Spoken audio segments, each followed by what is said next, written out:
할렐루야. 이스라엘의 왕들을 통하여서 우리의 삶을 살피는 인생평가 40번째입니다. 여러분 모두를 주님의 이름으로 사랑하고 축복합니다. 하나님 말씀 봅니다. 열왕기하 15장 3절, 아사랴가 그의 아버지 아마샤의 모든 행위대로 여호와 보시기에 정직히 행하였으나 오직 산당은 제거하지 아니하였으므로 백성이 여전히 그 산당에서 제사를 드리며 분향하였고 여호와께서 왕을 치셨으므로 그가 죽는 날까지 나병 환자가 되어 별궁에 거하고 왕자 요담이 왕궁을 다스리며 그 땅의 백성을 치리하였더라. 아멘. 오늘은 죄라고 하는 주제로 말씀을 같이 나누고자 합니다. 북이스라엘에 하나님께서 은혜를 주셨어요. 긍휼을 베풀어 주셨어요. 우상 숭배가 많았던 그곳에 하나님이 여로보암 2세에게 긍휼을 베푸사 지경을 넓혀주시고 또 경제적으로 부강하게 하였습니다. 그러나 여로보암 2세는 여로보암 1세의 그 죄, 우상 숭배 변질된 그 우상에서 떠나지 않고 부의 불평등과 성적 타락으로 인하여서 공의가 무너진 그런 권력자들의 세상이 되고 말았습니다.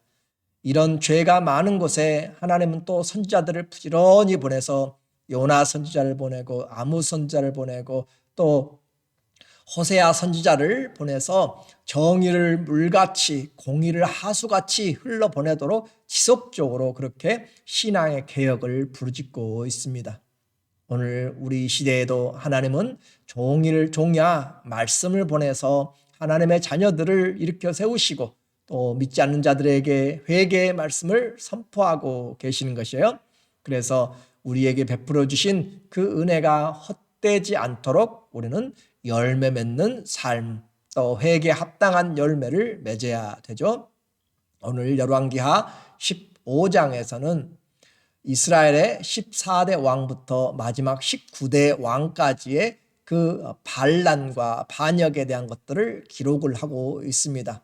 그리고 또 남유다의 두 왕, 오랫동안 통치했던 우시야 왕과 그의 아들 요담에 대한 기록을 하고 있어요. 그래서 전체 7명의 왕들의 삶을 평가를 지금 하고 있습니다. 자, 이제 나는 이와 같은 왕들 중에서 어떻게 할 것인가? 먼저 스가랴 왕을 보면 북이스라엘의 14대 왕 스가랴는 여로보암의 2세의 아들이었죠. 그래서 이 스가랴를 15대 살룸이 반역하여서 나라를 세웠습니다. 그래서 예후의 왕조가 끝이 나게 되었어요. 그리고 살룸이 반역하였지만 그리고 바로 또 16대 문하엠이 반역하여서 죽이고 그의 아들 부가이아까지 2대가 통치하지만 역시 베가가 반역하여서 그 나라의 왕조를 바꿉니다. 그리고 마지막 왕 19대 호세아가 반란을 일으켜서 또 베가를 죽이고 그렇게 나라가 반란과 반란의 그렇게 죽임의 큰 살육이 일어나는 현장을 오늘 15장에서 살펴보게 되고요. 그리고 남쪽 유다의 두 왕 아샤라라고 하고 우시야라고 하는 52년을 통치했던 그 왕과 그의 아들 요담에 대한 기록입니다. 다시 말씀드립니다. 이런 왕들의 평가에서 우리는 왕 같은 제사장들인데 어떤 삶으로 평가받을 것인가? 하나님 앞에서 어떤 열매를 맺고 있고 어떤 순종으로 우리의 인생의 집을 짓고 있는가라고 하는 것이에요. 먼저 남유다 10대 왕 우시야 또 아샤라라고 하는 이 왕이 52년을 통치했다고 했습니다. 그는 처음에는 좋았어요. 그런데 나중에 하나님의 심판으로 그가 하나님이 하지 말라고 한 번제단에 제사를 드리다가 분향단에 향을 드리다가 그는 나병이 들게 되었어요. 3장 3절에 보니까 아사랴 곧 우시야라고 역대하에서는 우시야로 하고 있어 똑같은 사람이에요. 아사랴가 그의 아버지 아마샤의 모든 행위대로 여호와 보시기에 정직히 행하였으나 아사랴 역시 아마샤 역시 처음에는 좋았다가 나중에는 실패하는 왕이죠. 오직 산당은 제거하지 아니하였으므로 백성이 여전히 그 산당에서 제사를 드리며 분향하였고, 여호와께서 분향하였고, 그런데 여호와께서 왕을 치셨으므로, 그냥 바로 우상 숭배하니까 왕을 치셨다라는 것으로 이렇게 되어 있지만, 역대하에서는 그 사이에 아주 중요한 사건이 들어가 있어요. 여호와께서 왕을 치셨으므로 그가 죽는 날까지 나병 환자가 되어 별궁에 거하고, 왕자 요담이 왕궁을 다스리며 그 땅에 백성을 치리하였더라. 그래서 아사랴 곧 우시아는 52년을 통치했지만 그가 전체를 통치한 것이 아니고 이 나병이 걸릴 때부터 시작하여서는 왕자 요담이 그를 대신해서 공동왕이라고 그렇게 불러요. 그래서 이스라엘의 많은 왕들이 나이가 들어가고 그렇게 되면 공동으로 죽기 전까지 그렇게 같이 통치하는 것을 말합니다. 그러니까 오버랩이 되는 거예요. 기간이 같이 통치하는 기간들이. 그렇게 했는데 오늘 어떤 일이 일어났는가? 역대하 기록에 우시아가 하나님을 따를 때는 형통했어요. 오늘도 보니까 여호와 보시기에 정직 행하였다라고 하는 것은 처음의 사건입니다. 그러니까 인생 초기에, 신앙 초기에 열심히 한 사람들 많이 있어요. 그런데 마지막까지 가지를 못해요.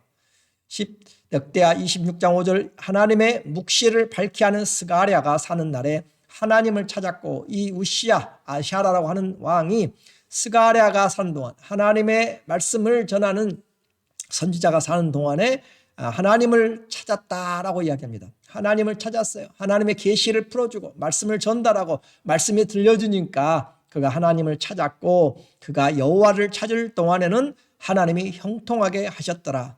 원칙이 있어요. 하나님을 찾으면, 하나님을 구하면 하나님은 우리에게 길들을 열어주십니다. 힘들고 어려워도 하나님이 함께하면 형통한 길이라고 그렇게 이야기했죠. 여호와를 찾을 동안에, 그래요, 우리의 신앙 하나님을 찾으면 주님께서 우리를 보호하시고 인도하세요. 이렇게 형통케 하시고 대외적으로도 하나님이 은혜를 주셨어요. 그래서 블레셋이 침략하고 또 아라비아 암몬의 전쟁, 이런 전쟁에서 이 아샤라 우시아라고 하는 그 왕이 전쟁에 승리를 하니까 그가 이 전쟁의 승리로 인해서 많은 재물들을 가지게 되고 또 교만하게 되었습니다. 이것이 문제였습니다. 세상적인 교만이 영적인 교만까지 이르게 되었어요. 16절 그가 이 아샤라 또 우시아가 강성하여짐에, 나라가 약할 때는 그렇게 하나님을 찾았고 말씀을 들려줬는데 그가 강성할 때 그의 마음이 교만하여, 그의 마음이 교만해졌다. 내가 왜 일일이 하나님의 말씀을 들어야 되는가? 내가 왜 일일이 선지자의 제사장의 말을, 하나님의 율법을 따라야 되는가? 라고 하는 것이겠죠. 그의 마음이 교만하여 악을 행하여 그의 하나님 여호와께 범죄하되, 곧 어떤 범죄냐면 여호와의 성전에 들어가서 향단에 분향하려 한지라. 여호와의 성전에 들어가는 것은 제사장만 들어갑니다. 그런데 그 제사장만 들어가는 곳에 왕이 들어가서 그것도 하지 말아야 될 분향을, 향을 거기다 태운다라고 하는 것이죠. 이제 자기는 정치를 잡았어요. 군사적인 경제적인 것들 다 왕인데 오직 한 가지 종교적인 하나님과의 관계에서는 항상 하나님 아래 있다고 생각하고 하나님의 메시지를 드려야 된다고 생각하니까 기분이 좋지 않은 것이죠. 내가 재정일치, 왕과 그 제사까지 내가 함께 다 잡겠다라고 하는 그런 부분으로 분향을 하려고 한 교만한 일이었죠. 그래서 제사장이 와서 80명의 군사들을 이끌고 와서 왕이 이렇게 하면 안 됩니다 라고 막았지만 막무가내로 그가 이 분향을 하려고 할 때 그에게 문둥병이 들었다. 하나님이 치심에, 그 말이 바로 하나님이 문둥병을 그에게 허락하였습니다. 교만의 대가는 나병이 들어서 그가 별궁에 더 이상 같이 왕직을 수행할 수 없이 별궁에 따로 거처하면서 격리되었고, 그리고 왕자 요담이 이제 그 왕이 살아있는 동안 공동왕으로 통치하게 되었습니다. 안타까운 일이에요. 끝까지 충성된 성도들 보기가 힘듭니다. 교회 열심히 하는 것, 열심히 하다가 이것저것 시험에 들기도 하고 지치기도 하고 그래요. 우리는 은혜의 길을 열어놓아야 돼요. 하나님 앞에 항상 말씀이 들리게 해야 돼요. 기도가 끊이지 않아야 그래야 내가 넘어지지 않습니다. 이렇게 팬데믹으로 어려울 때 있고 혼자 있을 때 있고 또 많이 도와주지 아니함으로 나만 봉사한다고 할 수 있는 그런 부분도 있을 수 있어요. 아무도 알아주지 않는다고 할 수도 있어요. 그럴 때에도 하나님은 다 보고 계십니다. 하나님은 어려운 때 어떻게 나가는가, 또 많은 것이 풍족할 때 어떻게 나가는가, 이렇게 강성할 때 어떻게 하는가 우리에게 보고 우리를 보시고 하나님으로 사는가, 물질로 사는가, 권세로 사는가, 인기로 사는가 우리에게 우리의 신앙을 지금 테스트를 하고 있는 것이죠. 이렇게 끝까지 순종하는 사람, 끝까지 하나님을 왕으로 겸손하게 따르는 성도, 그 사람이 복이 있습니다. 충성된 자, 그 사람이 축복입니다. 겸손하지 않으면 나도 언제 그렇게 교만이 싹틀지 아무도 모릅니다. 교만은 절대 없어지지 않습니다. 우리가 무덤에 들어가야만 교만이 사라지게 되는 것이에요. 그만큼 우리 옆에 있는데 내가 육신의 뜻을 좇아 사느냐, 하나님의 뜻을 좇아 사느냐에 따라서 우리가 이 컨트롤하고 절제를 할 수가 있다는 것이죠.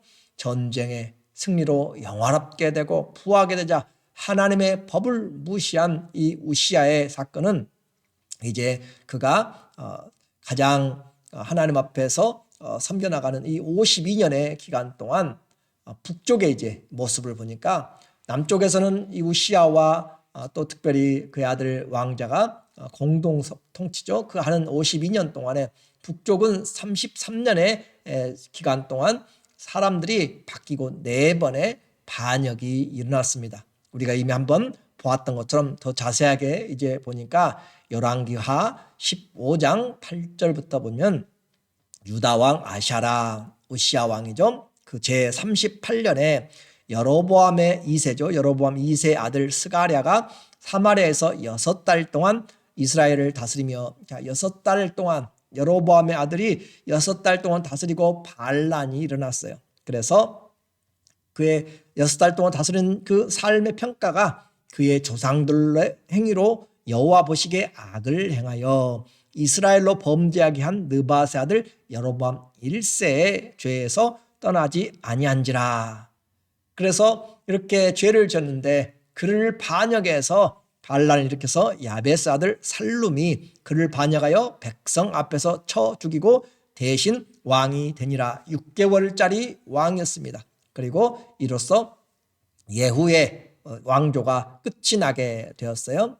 이제 15대 왕 살룸은 1개월 동안 왕위에 머물다가 그도 역시 모반을 당하고 사라지게 됩니다. 13절 유다왕 우시야 제39년에 야베스 아들 살룸이 사마리아에서 왕이 되어 한 달 동안 7일 다스리더라. 우리는 이렇게 시물이라고 하는 사람은 7일 천하를 그렇게 다스리고 7일 동안 다스리는 왕이 있었고, 또 이 살룸은 한 달 동안 다스리는 왕이었어요. 그렇게도 왕이 좋은 것이에요. 그만큼 하다가 결국 왕조가 끝이 나게 되는 것이죠. 칼든 자는 뭐로 망해요? 칼로 망합니다. 14절에 가디 아들 무나헴이 드르사에서부터 사마리아로 올라가서 야베스 아들 살룸을 거기에서 쳐 죽이고 대신하여 왕이 되니라. 한 달짜리 왕, 이제 이 무나헴은 좀 길어요. 20년의 왕위를 하게 되는데 이가 왕위를 하게 됩니다. 그 10년 동안 통치를 해요. 그렇게 해서 그 역시 악하다. 무나헴이 통치를 했는데 악하였다. 17절에 유다왕 아사랴 제39년에 가디 아들 무나헴이 이스라엘의 왕이 되어 사마리아에서 10년간 다스렸는데 그 결과를 여호와 보시기에 악을 행하여. 이 아주 그냥 정해진 세트로 그렇게 나오는 것 같아요. 북이스라엘의 왕의 삶에서 따라오는 것이 몇 년 동안 다스렸는데 악하였더라. 또 이스라엘로 범죄케 한 느바사들 여로보암에 대해서 평생 떠나지 아니하였더라. 참 안타까운 이야기죠. 평생 동안 우상 숭배에서 떠나지 않았다라고 하는 것을 지금 우리에게 말을 해주고 있습니다. 그래서 이 반역을 일으키면서 나타나고 있는 북이스라엘의 모습을 우리에게 말해줘요. 그리고 죄를 담으로 북이스라엘이 이제 하나님의 심판으로 아시리아의 그렇게 제국에 팔렸고 문하엠은 막대한 조공 은 1,000달러를 내고 겨우 목숨을 유지하고 자기의 삶을 반역 그렇게 삶을 유지했지만 또다시 그에게 반역이 되게 됩니다. 23절에 유다왕 아사랴 50년에 문하엠의 아들 부가이야가 사마리아에서 이스라엘 왕이 되어 2년간 다스리며, 자, 문하엠과 부가이야만 두 부자 간에 지금 다스리고, 그리고 그 2년째 여호와 보시기에 악을 행하여 2년 동안 다스리면서도 악을 행하여 이스라엘로 범죄케 한 느바세 아들 여로보암의 죄에서 떠나지 아니한지라. 어떻게 이렇게 동일하게 판에 박은 듯이 갈 수 있는가? 오늘 우리 모습을 보면 거의 흡사하지 않아요? 신앙생활을 한다고 하면서 여전히 세상의 것들로 살아가고 있는 우리의 모습입니다. 예배가 따로요, 말씀이 따로요, 기도할 때가 따로요. 각각의 따로 될 때 우리는 이와 같은 모습들을 하게 되어 이를 또 반역하여서 나타나는 28절에 여호와께서 보시기에 악을 행하여 이스라엘로 범죄케 한 느바세 아들 여로보암에서 떠나지 아니하였더라 하고, 우시아의 아들 요담 제20년에 엘라의 아들 호세아가 반역하여 르말랴의 아들 베가를 쳐서 죽이고 대신하여 왕이 되니라. 이 베가를 또 죽이고, 그 베가가 20년을 치려했지만 악을 행하였으므로 그는 결국 죽임을 당하게 되었습니다. 이 28절에 여호와 보시기에 악을 행했다라고 하는 사람은 이 베가의 삶이었고, 그 베가를 호세아가 죽이고 그가 이스라엘의 마지막 왕이 되고 만 것이죠. 이처럼 북이스라엘의 반란과 반역으로 이렇게 바꿔져 갈 때 남쪽에서는 아사랴와 또 그 아들 요담의 삶이라고 했어요. 34절에 요담이 그의 아버지 우시아의 모든 행위대로 여호와께서 보시기에 정직히 행하였으나 오직 산당을 제거하지 아니하였으므로 백성이 여전히 그 산당에서 제사를 드리며 분향하였더라. 요담이 여호와의 성전의 윗문을 건축하니라. 남쪽에서는 그렇게 하나님 앞에서 절반의 믿음, 순종하는 반의 그런 믿음을 가지고 살아가는 왕들의 모습을 우리에게 이야기해 주고 있습니다. 자, 이제 오늘 본문의 결론으로 열왕기 왕들의 이야기예요. 그런데 그 왕들의 이야기에서 우리는 이 세상의 왕 같은 제사장으로 살면서 어떤 모습으로 사는가 반복하고 반복해서 평가를 해주고 있습니다. 세상에서 권력을 잡으면 왕이 되려고 얼마나, 대통령이 되려고 얼마나 많은 것들을 하고 있어요. 대통령뿐만 아니라 우리가 바라는 것들이죠. 그 일을 위해서 몸부림치고 그렇게 하고 세상에서는 전쟁과 또 수많은 일들이 일어나고 있는데, 그러나 하나님 앞에서 살아가고 있는가라고 하는 것을 봐야 됩니다. 죄성과 탐심과 권력욕과 타락, 우상숭배는 하나님의 심판과 함께 지금 이 땅에 역사를 이루어가고 있는 것이에요. 그래서 우리는 잘 기억해야 됩니다. 이스라엘 사람들이 이 왕들의 역사를 보면 어떤 생각을 가지고 살 것인가? 성도들이 이 성경의 역사를 보면 인생을 어떻게 볼 것인가? 요약을 해보면 스가랴가 6달 동안 살았지만 하나님 앞에서 악을 행하였다. 살룸이 한 달 왕위에 올랐고 목숨 걸고 반란을 일으켰는데 한 달 하고 그도 죽었습니다. 악을 행하고 죽임을 당했어요. 문하엠과 부가이야 부자간에 12년 살았는데 악을 행하였어요. 베가는 부가이야를 죽이고 20년을 자기 왕조를 만들었는데 또 악을 행하였어요. 그리고 그 베가를 죽이고 호세아 마지막 왕이 그렇게 다스렸지만 그도 11년에 그는 아시리아에게 북이스라엘 전체가 멸망을 당하는 일로 앞으로 나오게 될 것입니다.